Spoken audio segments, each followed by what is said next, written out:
shout it out. I'm always taking ideas for future 2036 platforms. Anybody? And if you don't, you send it to me later. It's totally fine. But I'm here to take them on the fly. But still trying to come up with a good tagline for our campaign. So if anybody has any good ideas, feel free to send those. I've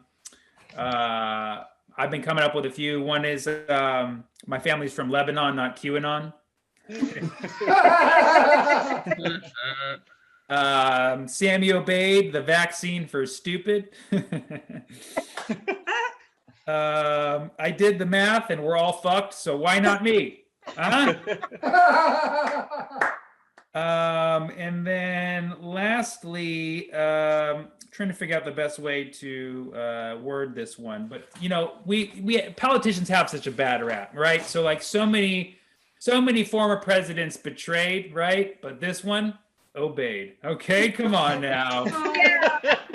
Thank you so much for coming out to Obey 2036. Give it up for our EP, Richard Anderson, for putting this together, our tech, Joseph Paul, and all of our amazing writer staff. We will be back at another date with another city council member, motherfuckers, all right?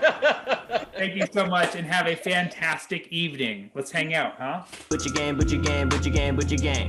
Butcher game, butcher game, butcher game, butcher game, butcher game, butcher game, butcher game, butcher game, butcher game, butcher game, butcher game, butcher game, butcher game, butcher game, butcher game, butcher game, butcher game, butcher game. There's like an acronym for it now. Acronym for what? For our demographic. It's MINASA, Middle Eastern, North African, South Asian. NASA?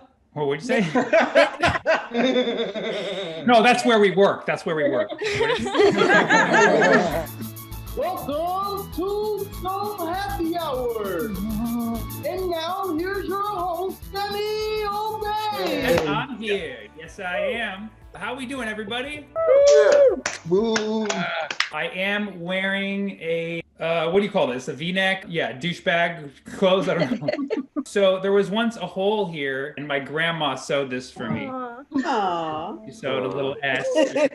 Those are my initials. So if anybody else knows how to sew, I want to put a strike through it so it's a $sign. Anybody? Anybody want to turn me into a rapper? I miss my grandma. Make some noise if you miss your grandma. Yeah. Thanks. I like how some people are like, yeah, I haven't seen her in a while. And some people are like, you asshole, she's been dead for 10 years. It's safe to say we all miss our grandmas for once. We're all together in this. But yeah, a lot going on this week. This last week we had Groundhog Day, right? Past Tuesday was Groundhog Day. And so was every other day this last year. And if you don't get that joke, let me explain. This past Tuesday was Groundhog Day, and so was every other day this year. And if you still don't get the joke, let me explain. This past Tuesday was Groundhog Day, and so was other 10 hours later. Everybody's logged off. One person in the Zoom in, it's Ruben. You know what I'm saying? This Groundhog Day, you know, Puxatawny Phil normally tells us how many weeks of winter are left, but because he attended a New Year's Eve party, we are now in quarantine for 18 months. That's what he said. No, he actually predicted that spring is coming in 3 weeks using global warming. So that's pretty cool.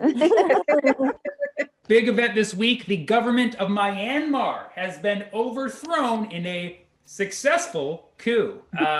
Yeah, and they didn't even have to use Parler. Isn't that crazy? What a way to like rub it in the face of white supremacists. It's like, hey, immigrants actually get the job done. Should have gone with the Myanmar guys instead of the My Pillow guys. You know what I'm saying? In other news, Pete Buttigieg became the first openly LGBTQ person to be confirmed to the head of an executive department. Yeah. Making him the first American to be both in and out of the cabinet. In other news, Jeff Bezos is stepping down from Amazon's CEO position. Yeah, but don't worry, his replacement will be shipped out immediately. And it's expected to arrive in 2 days.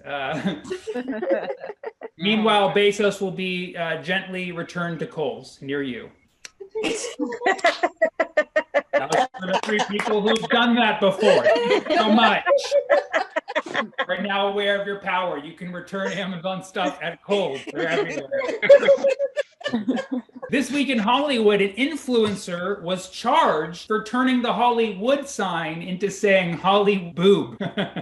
Seriously, finally someone in LA arrested for a botched boob job. Am I right? A Florida attorney was disbarred this week for using his attorney power to visit women in jail and recording sexual encounters with them. Disgusting. Yeah. In other news, he's been hired for Trump's defense team. He is ready.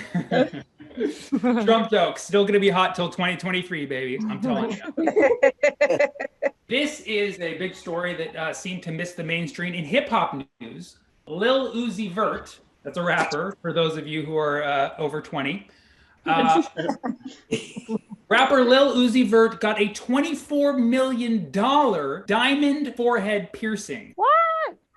The last time a head piercing cost us that much was the JFK assassination. I can make that joke. My mom was in Dallas. She's the suspect. In LA this week, a man entered a Pasadena Roscoe's Chicken and Waffles and was denied service because he was not wearing a mask. So what does he do? He goes back to his car and he comes back with a gun and robs the place. Still with no mask. Now the CDC has to change its guidelines about how to rob places too. Please cover your whole face, ideally ski mask. That's what the voucher says. But no, fortunately, he did say 6 feet away from the cashier, so it's all good. This weekend, the Super Bowl is on. Also, the weekend is on the Super Bowl. It's a very special Super Bowl because we'll be hearing the music "I Can't Feel My Face" while we watch a football player get a concussion. It'll be very fitting. This year's Super Bowl will be the Chiefs versus the Buccaneers. The last time those two met on the field was in 1492. Am I right? 1492. Oh, yeah. Oh. Yeah. Oh. That's what I'm talking about. All right. Yeah. You're up for the tech. That's pretty cool. That was pretty cool. Oh, you got me. You got me, partner. Oh. Is that a cowboy? Yeah, I reckon so, but not for much longer. See, you guys seeing this? Horseback Perkins, are you seeing this in the gallery? I'm headed for that. My last sunset. Yeah, your jokes are weird. Sir, are you? Oh my God, he's dying. Yeah. Well, I got to tell you, Sammy. Please tell Luinda where I buried the gold. Oh. Wait, did you say gold? Gold. I buried. Dying. Okay, well that was very weird.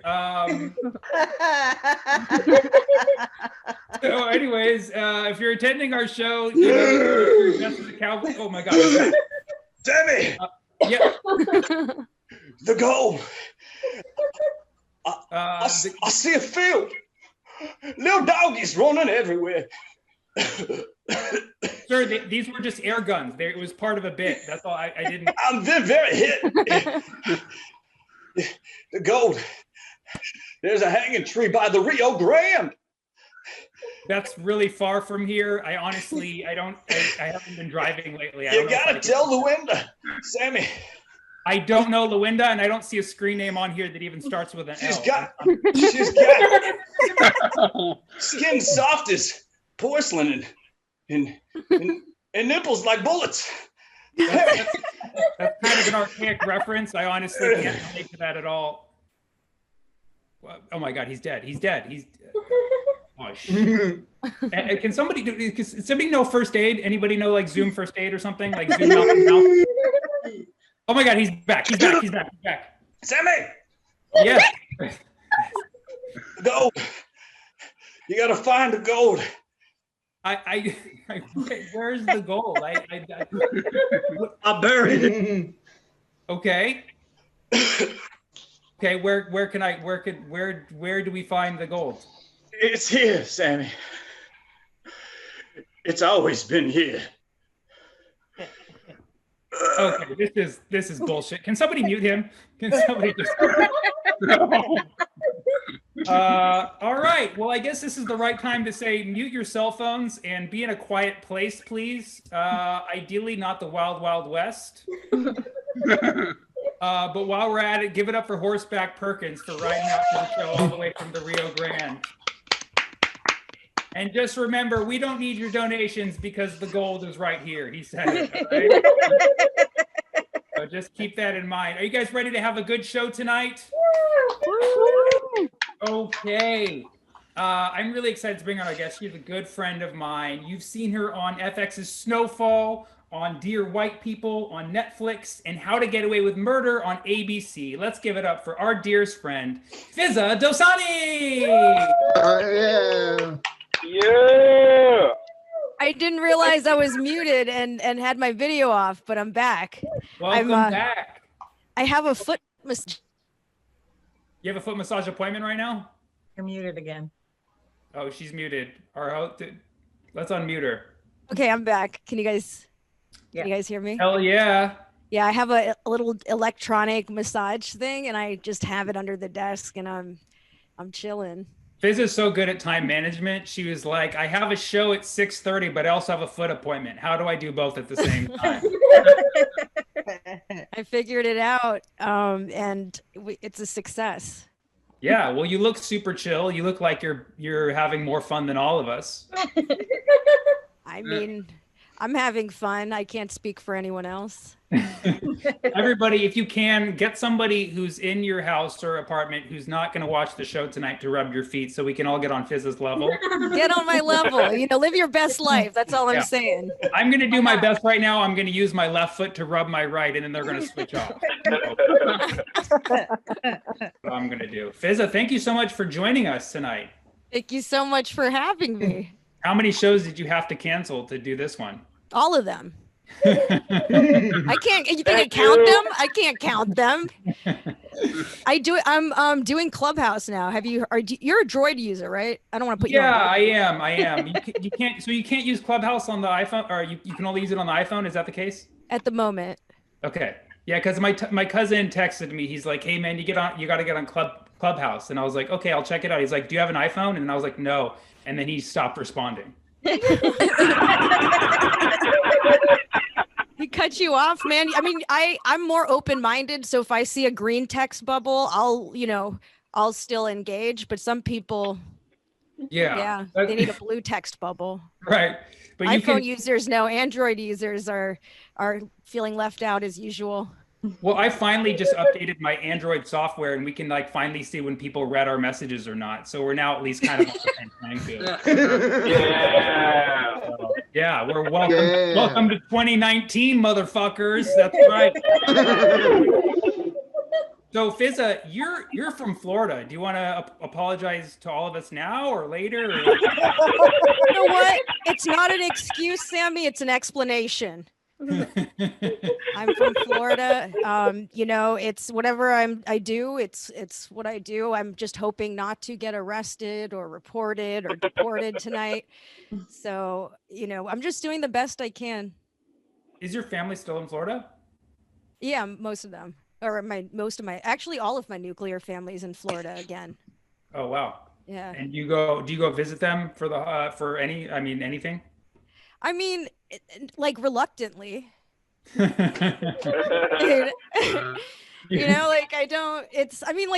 out of I love my parents and I love my so it's like, all right, I'm gonna bite the bullet and. Yeah, I feel that. I reluctantly love my parents as well too. My mom's like, "You want to give me a hug?" I'm like, "Okay, fine."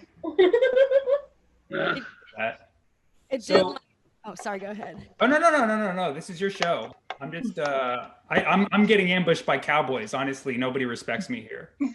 Yeah, I think there's a support group for that somewhere. There's a lot of support out there now. It's called Parler, but it's gone off of Apple now, so I can't. It's the cowboy server. So Fizza, you have a very unique name if you're from Florida, especially. Yeah. So Fizza, it's pronounced Fizza, but often people say Pfizer, like the vaccine, Pfizer.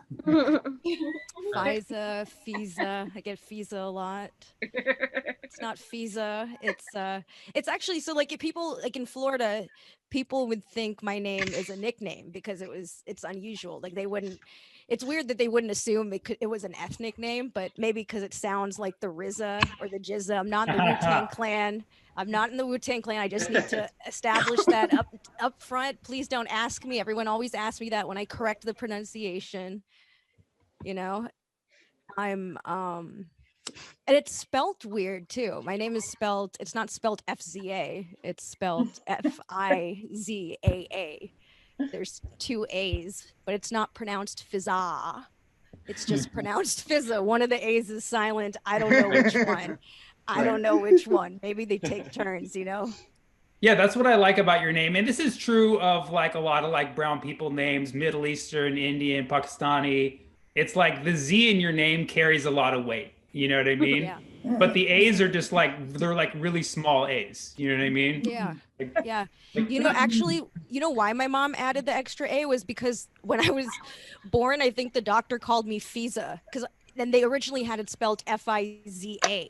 She thought the extra A would maybe like throw off the heavy. I don't know. I don't know. People just call me Fiza now. So. Yeah, you're the vaccine. That's good. I can say, I got Pfizer. I got Pfizer. Yeah, who'd you have on the show? We had a Pfizer. So growing up in Florida, as Fizza Dosani, did you know other people of your ethnicity growing up in Florida? Not like a whole lot. I mean, there was a South Asian community, but I grew up in like Lee County, like as in General E. Lee of the Confederacy. Oh, wow. So, like, you know, it was very segregated. It was like, you know, there were a lot of white and black people, but it was very segregated. And there was like, you know, I knew a couple people, but like not a ton. And I wasn't really like close because there really wasn't enough options. So you grew up Muslim, right? Yeah, I was raised Muslim, but I don't practice organized religion. Did you do Hajj? I did. Oh my God. For those who don't know, can you explain what Hajj is? Yeah. So Hajj is basically the Islamic pilgrimage to Mecca and Saudi Arabia. It's one of the pillars of Islam. So once in a lifetime, a Muslim, I guess a goal is to go and do this. And it was, my parents wanted to go and they convinced me somehow. You know, I didn't know what I was getting into when I came in, like, because when you get there, women have to cover everything, like we're second-class citizens, essentially. Like, not even trying to throw shade. That's just a fact in that country. I had to cover my hair. I had to cover everything. And, like, they're really good at it, but, like, it's 110 degrees. I'm not used to it. And I have a lot of baby hair. I'm trying to show you, but you know, I combed it back, but I have a lot of baby hair. So when I was sweating, it was falling out from under my hijab. And like everyone was looking at me like I was about to have a nip slip on my forehead. Like I was walking around with forehead titty. And like, I don't know, it's crazy. I don't, you know, just, I don't have time to explain why, but just believe women like we started doing recently. But all the men were wearing togas with no underwear. I swear to God, it was awesome. I've never seen life that when I went to Mecca and Saudi Arabia, and I've been to an orgy by accident. Crazy. No disrespect to Islam, but so much dick out there, so much dick. Have you been, or have your parents been? No, my parents aren't Muslim. When the Muslims in my family are like, I have uncles and cousins, and it's like mixed, like Christian, Muslim. My parents, they're like Buddhist for some reason. I don't know how that one happened, but oh, you got lucky. Yeah, I guess you could say. I mean, but then growing up, I had no structure, and that's why I'm like now host Zoom talk shows. So Well, I had too much structure, and now I'm in therapy for 8 years, twice a week. yeah, but you're getting a foot massage while doing your job. I mean, that's pretty boss right there. But you know, it comes out of a place of necessity because I'm just trying to cope. Right. that was I think that was just I think with tragedy we need time. So yeah, I know that sounded more sad than I intended. No, that's this show is called the So Sad Hour. I don't know if you heard, we changed our name. As soon as that cowboy died on our screen, I mean, God, like, what do you, a JFK joke, a dying cowboy, and now we're talking about the realities of, being in a religion. It's tough, So, but you took your look and, a lot of the struggle you've been through being an ethnic female comedian in Hollywood to create a certain franchise that is based on something that you went through a lot. And it also happens with, male ethnic comedians as well. But the way that you branded it was so genius. It's called facial recognition comedy. Can you explain a little bit more to the people here who haven't checked it out yet? Yeah, I'd love to. I'll start by saying that Sammy has hosted some of our shows there. So, it was really fun to work with you. But facial recognition comedy it started out like people would get us confused. There were like a handful of brown or South Asian comics and female identifying comics in the comedy community, and we were never, like, at the time we were never booked on the same show because of tokenism, and also people would confuse us with each other because of like tokenism. So I got really, really triggered one night, and I created like a facial recognition guide and like had all of our faces on there, and it was like, reference this before you address any of us, because people would like have full conversations and then be like, okay, cool to see you, blank, and be saying a whole other. I've been brought on the stage with someone else's name, even though I was booked in the it's like, so it's sort of like caught on, like, and I guess it struck a nerve. And people were like, well, why don't you all should be on a show. And like, no one would ever book us together in the past. So it started as a stand-up show, and it turned into a comedy tour. And then we had bi-coastal residencies, monthly residencies in New York and LA prior to COVID. But now we do live stream shows. And we also have a weekly podcast. I believe we have like 150 episodes, and Sammy's been on one. So yeah, that's I mean, I think the long and short of it is like, we're not the same person, we're just, and it's to showcase the diversity within our demographic. I guess it's, South Asian, Middle Eastern, North African. Totally. There's like an acronym for it now. Acronym for what? For our demographic. It's MINASA, Middle Eastern, North African, South Asian. NASA? What would you say? No, that's where we work. MINASA or Minasa. Oh, Minasa. Yes, I like that. What does the M stand for? Middle Eastern. Okay, so M and E, Middle Eastern, and then NASA, and then South Asian at the end. Yeah. And then what's the NA for? North African. So, North African. Like Egyptian and like Yeah, where do you work? Me, NASA. I know a lot of you, you listen to Fizza's story, and like, I'm sure some of you like took it in and were like, damn, that's pretty serious. And I can vouch for that. When you're an artist and there's only so many people who kind of have your look, so you get pigeonholed and confused with the same group of people over and over. And it's happened to me, hundreds of times in my career. Oh, you're Hassan Minhaj. Oh, you're Fahim Anwar. Oh, you're Amir K. And every time I'm like, yes, check out my website. It's really good. I got really good stuff online. But also follow my friend Sammy Obeid, because try to support it. But it's just because you forget who you are. But fortunately, people, it is true. People people don't know who you are, so they accidentally book you on the show. So thank you so much for booking me on yours, because I know you thought I was Zara Ali. So I mean, Zara's on all her shows, so really you could just show up each time and get stage time, and we wouldn't know the difference. I'd be like, Zara, you let yourself go. You got to do those eyebrows and get those chin hairs. You got those horrible chin hairs. What can I say? Aminasa. So that's awesome, Fizzo. So yeah, people check that out. Facial recognition combat, and also every now and then they do a night on Archaeo. We'll do that again sometime. Archaeo Network had Oh my gosh, recognition night. we So we'll do that love again sometime. we love doing your show.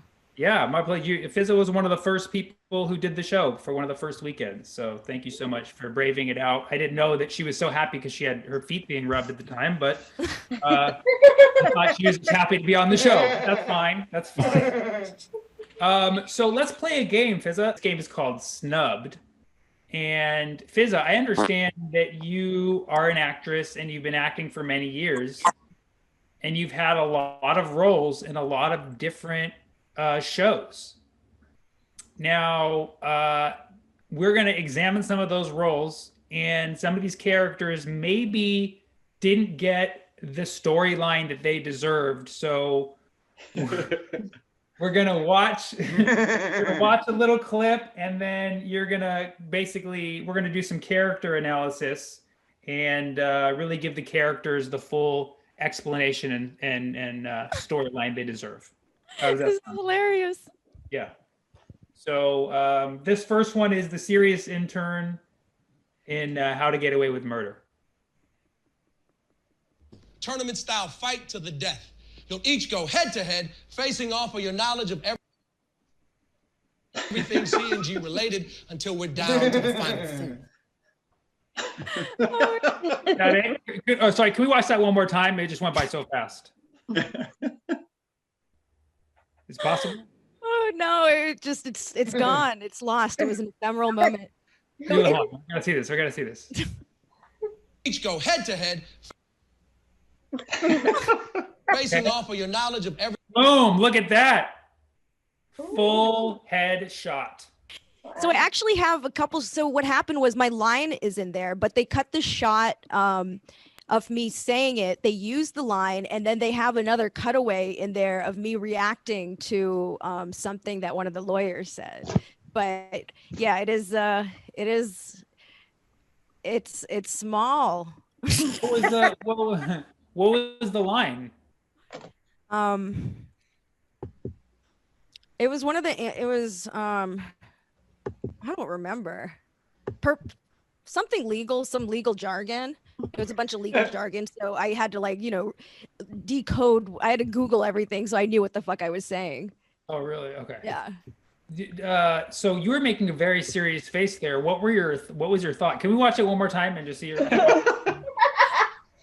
That's what this game is about. Is really analyzing. We're giving you the screen time that you deserve. So I'm going to tell you something. Yeah. So I didn't know that they booked me as serious intern because they really didn't know. You know what I'm saying? Because when I did the audition, there were like 4 different roles, and I did the audition in a crazy way. I basically did each character in the same read, or so I switched between. So I looked like I had like a dissociative personality disorder, but I guess something stuck, and they're just like, all right, she's Indian, she's brown, she'll be the serious one. So I think I was stereotyped in that way, but it go head to head, facing off for your knowledge of every. You need to go to the other clip where I'm actually like we apparently didn't even know that was you, but look at that. But look at the face though for a second there. You are a little judgmental of that guy. What were you thinking? Like, I deserve his role? Yeah, because I was, but I'll be honest, like I actually forgot my line because it was my first co-star. This was actually my first co-star role I've ever booked.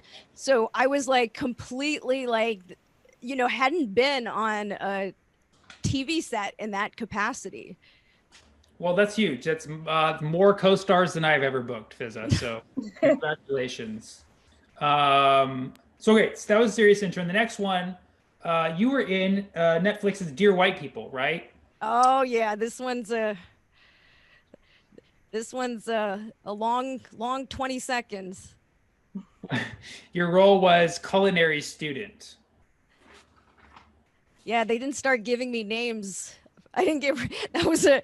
Wait, hold on. Here we go. This one. This one's fun. Madame.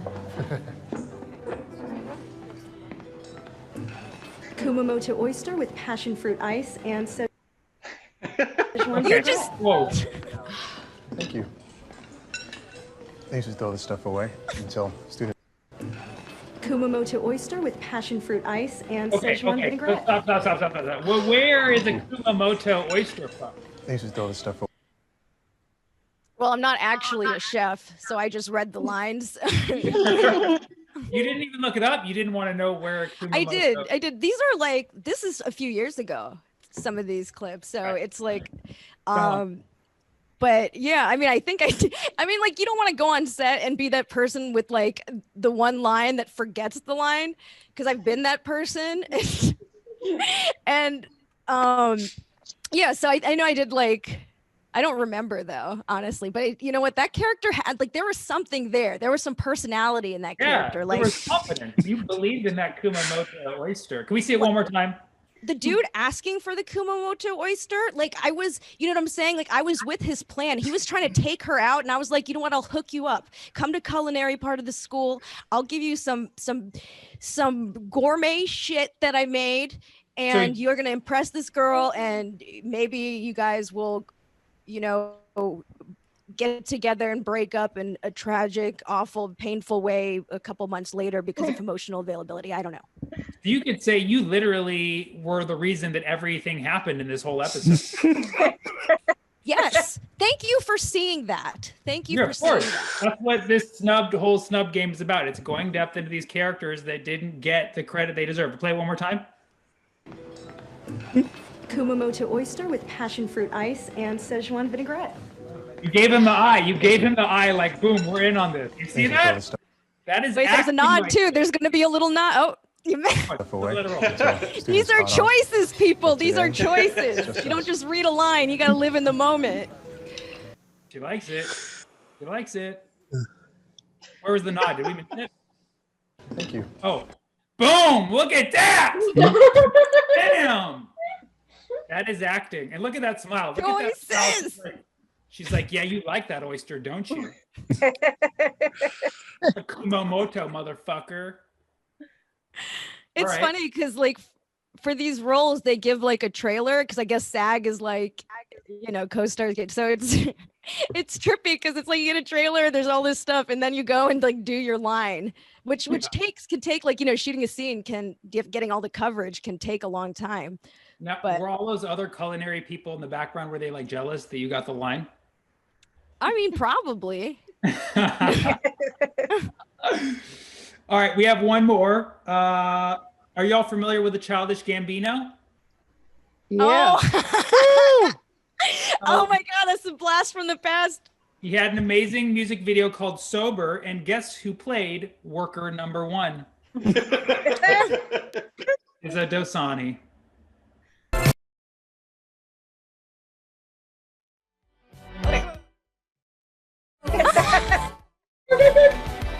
Boom! Boom! I've never seen it that close. Can we do we have like a telescope function? Can we see? I want to see what was on the menu also. Is that possible? This is actually maybe a Zanku chicken you've been to. This is the one. It's in Hollywood. What? Yes, on Sunset? Yeah, Hollywood on Sunset. Yeah. The Laugh Factory. Hell yeah, I've been to that Zanku. Dude, no, not that Zanku. Further east. So there's another Zanku. It might be on Hollywood. Or something. Yes, the one like past like near Vermont kind of. Yeah. Yes, that's the one I like to go to. Oh my God, I sat at that table right there. It was an overnight shoot actually. So they I guess the restaurant was closed and we just shot overnight. Did you get some Zanku? Did they take some Zanku? Yeah, we had some I think we ate Zanku. I think that's probably, or maybe they had. I don't remember. That's the night. Like I got like some some crazy news and was like trying to put out a fire, like in between like the takes. Did Childish Gambino, did he come up to you after and he's like, listen, we don't have a budget for this, but we do give you free Zanku chicken? Yeah, he was really sweet when but yeah, I mean, I have nothing but nice things to say about him and you know, he didn't have the budget, but he fed us. I can't complain. What year was this? It's hard to tell because it's so far zoomed out. Usually, like I can tell by like what my hair looks like, and length. But yeah, so my hair is pretty long, like, and that it's like here, it's like a little bit past the shoulders. So yeah, the year that you wore the Zanku chicken hat, does that ring a bell or? maybe 2016. When did the song come out? Because it was I think it was just whenever that song. Somebody tell us that. I honestly, I will say the last time I've been to that Zanku chicken was in 2016. So I may have been in there hours before you shot that. Pretty enthralled. And I went back and I ordered garlic sauce, more garlic sauce at that exact same spot that you're in. It's so crazy. It's so crazy. These are the Holly boob tails, if you know what I mean. Oh, I know.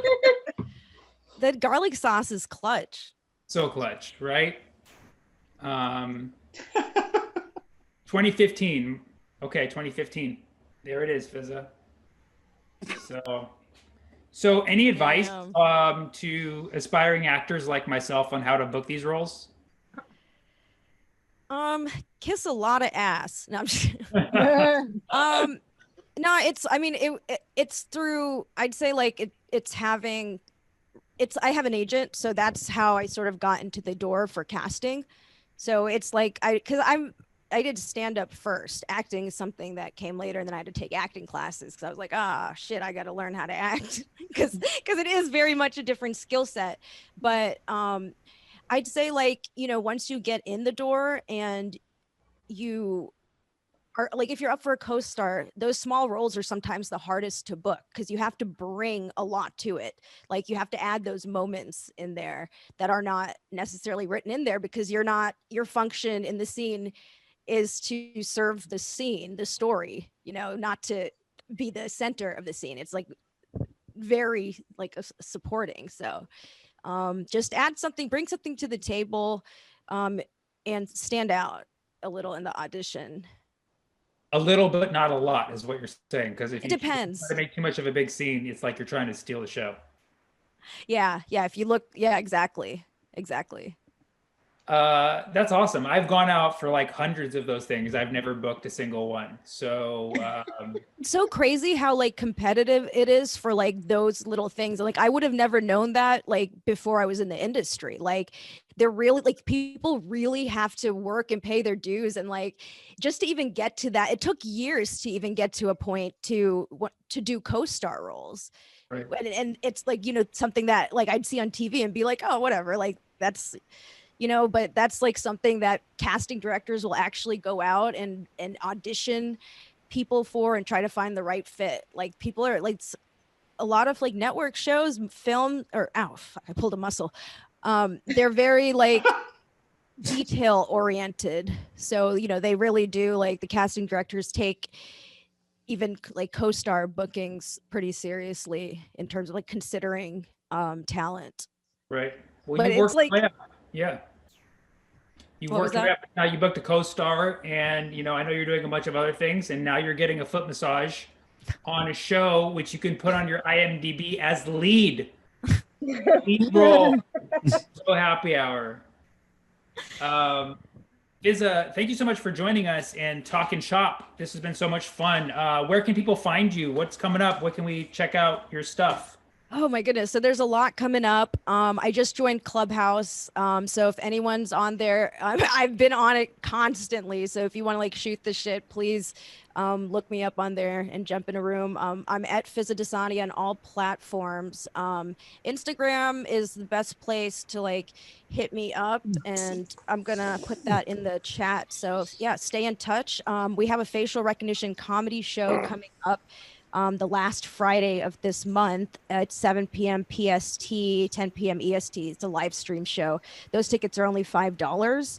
So, and all the proceeds go to the artist performing. So that's again February 26th, 7 p.m. And those details will be available shortly. But you can also follow Facial Recognition Comedy on all the platforms. It's Facial Recognition Comedy. And also one last thing is I have my own late night show, live stream late night show this month, February 19th. At the Nowhere Comedy Club, which is a live stream platform like KO Comedy Club. Yeah. Both of you guys are excellent, by the way. I respect what you've done for the art, the art. Honestly, you're one of the trailblazers, the pioneers in Zoom That's comedy. why the cowboy showed up here. I guess he got an. Yeah. So yeah, February 19th, I'm hosting my own late night show, 7 p.m. Tickets are only $5, I think. And like, that would be really cool too, to see people at, if you're around. But yeah, I think, and I have a weekly podcast called Facial Recognition Comedy. That's a lot of stuff. Just click the link there. That's easier. Click the link. It'll be, it's right there. It has all the information. We'll be posting this on YouTube with all that info as well. Everybody, give it up for Fizza Dosani for joining us tonight. Thank you. Feel amazing right now. So thank you so much. We are now down to our musical guests. You guys ready for some music? Come on, you ready for some music? Let me hear some musical notes in the chat now. This artist is an old friend of mine. You've seen him on Showtime, Hulu. Everybody give it up for our friend, Mr. Eric Schwartz. Wow. Thanks for Sammy Obeid. That was a great interview with Fizza. She is amazing. I've known her since before she was a comedian, and I love her. I'm so glad to be on the show with her. So everybody, let's hear it for Fizza for sure. Yeah. Fizza. I know, she totally reminded me to check my forehead titty for baby hairs.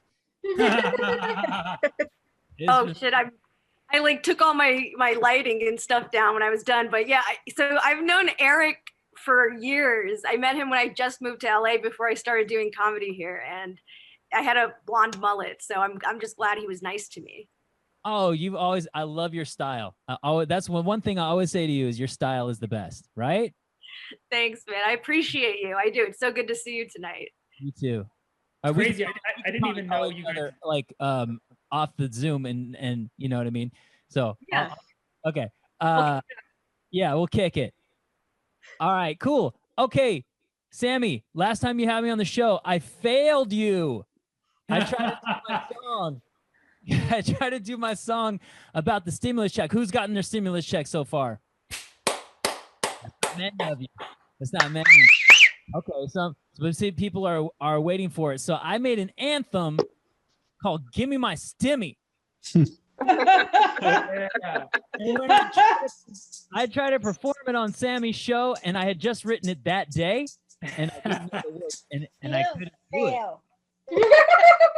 I had like 4 or 5 times, and I couldn't get it. So what did I do? I wrote a second version. And I'm about to do it for you guys tonight. Are you guys?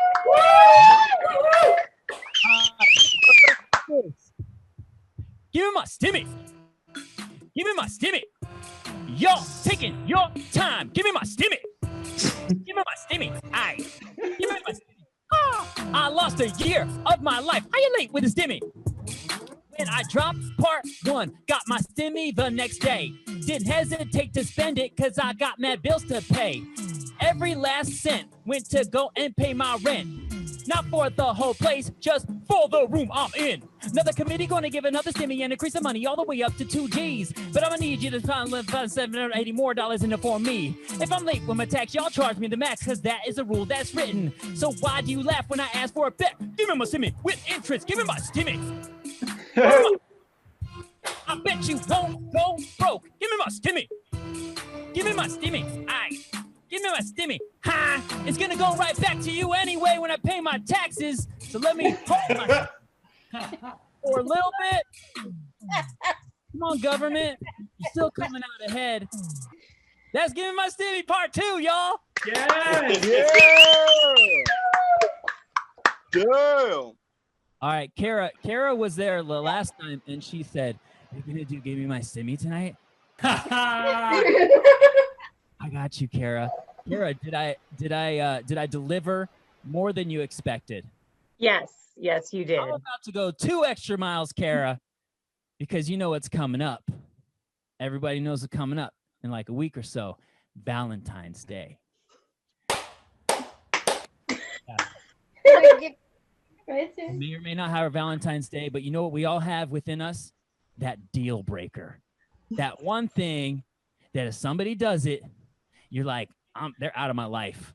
And for me, it's when I was dating this girl and she said, "What are we going to do for Valentine's?"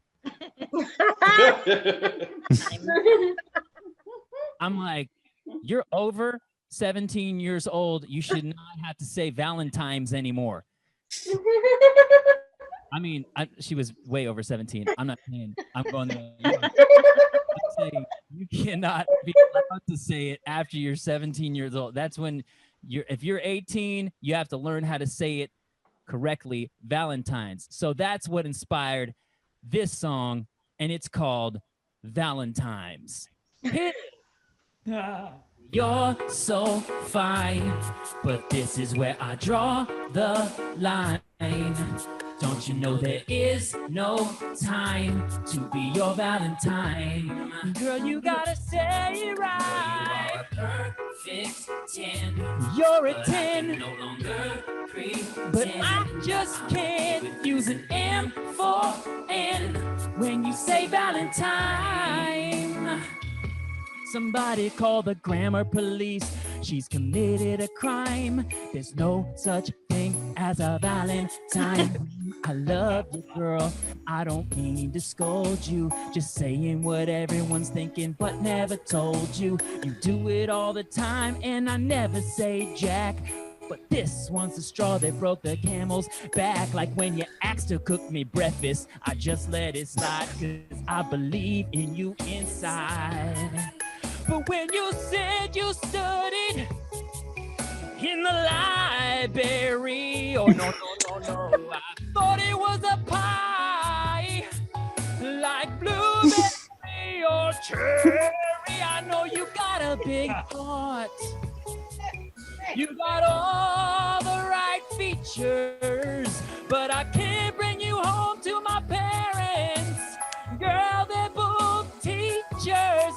You are a dime. You're a dime. Grammar is my life. The grammar is my life. With a bump and grind. Grammar really lights my fire. Go from wimp to I go from wimp to pimp. Cupid's arrow has gone limp. That noodle stick. Say Valentine. Girl, you got me feeling so out. You want to get out of your clothes, but see, let's just say supposedly, you didn't say supposedly. There's no I in team, there's no R in wash. Here's an idea, my dear. Park those R's in the garage. You say you want a picture when we go on a date. Do you mean a baseball player or a thing of lemonade? You say you're getting silicone implants. Beautiful, because that would mean your boobs will become supercomputers, girl. They'd be voluptuous, not voluptuous. If I dump the hard drive on them, is that too presumptuous? And please don't say chipotle, because it's chipotle. It rhymes like the corn with mayonnaise. Elote special. Why must you express those? Extra X's explaining, especially espresso. So if you get those Rosetta Stones, call me. Will I pick up the phone? Probably. This is a catastrophe. But girl, it doesn't have to be. There's also missing an apostrophe. when you spell Valentine's. And that's apostrophe with apostrophe U-R-O-R apostrophe R-E, girl. So bright, come the apple of my eye. Me one time, Valentine. Yeah.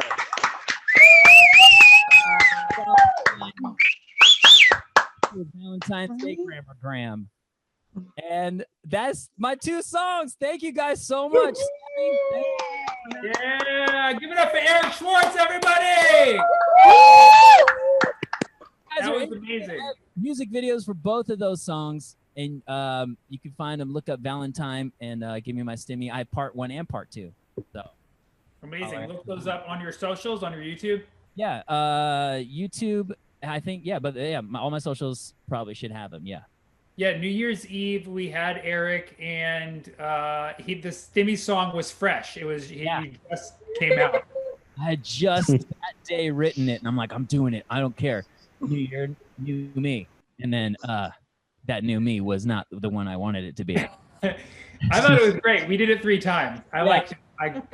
But you added verses this time. That was amazing. That was beautiful. Yeah. I'm feeling good. Thanks for having me on. It's just like the Stimmies. They're going to come eventually. You know what I mean? It's dumb. It honestly, guys, if you write a song that day, don't try to perform it that night without. Especially if it's that fast. I mean, some of the funniest parts of my songs is when I'm trying to record them, those fast raps. I'll be like, and the committee gonna be damn it. That's like I have recordings of me swearing up a storm because I can't get it's hard, to get that. Oh yeah. You nailed it tonight. It was like super fast, man. That was beautiful. Since New Year's. Yeah. So. And the Valentine's Day song, that was perfect. You wrote that one in the new year? No, I wrote that one a few years ago. That's a classic one. Awesome. You can check out more of Eric's work on his Instagram. We'll throw it in the chat. And Instagram, YouTube, all the places. Where else can we find you? Not in any comedy clubs yet, but this is what I want to announce to you guys. All right, I'm just gonna say it, and I'm afraid to say it, and that's probably good, is to get me out of my comfort zone. In March, I'm releasing 1 song every day, 30 songs in 30 days, audio. Whoa. Let's go. Wow. But I need you guys to support it, because if I release 30 songs and they all have 30 views, I'm gonna be pissed. No, we'll each watch it 30 times. So you got 1,000 already there. All right, thank you. We got more than 30 people here. I'm done. I'm good. 30, all right, you heard it. 30 days, 30 songs. There better be one about Cesar Chavez Day, or you're fucked up. I'll take that note. One more hand for Eric Schwartz, everybody. Come on, let him hear it. That was amazing. Thank you so much for dropping by. And also, I had no idea that you and Fizza knew each other. That's a great booking on my part. So, for sure. Oh, guys, by the way, Sammy, what Fizza said about Sammy is true. He given us an outlet, and it's a really great outlet. I've done other shows, and this is the vibe of it because of you people. The people that he's attracted is really cool. So thank you guys for being at Sammy's show. It really is the KO family. You make comedians want to come back. We've never even done that in relationships. So thank you so much for doing that. And one more hand for Eric Schwartz and Fizza Dosani and the cowboy that died so that we could have a good time tonight. Thank you so much for joining the So Happy Hour. We will be dark next week, just so we can take a week off, and we'll be back the following week. So thank you so much. Give it up for yourselves, and have a happy night. Yeah! Woo! Yeah, Timmy. Yeah, Timmy. What's wrong with us?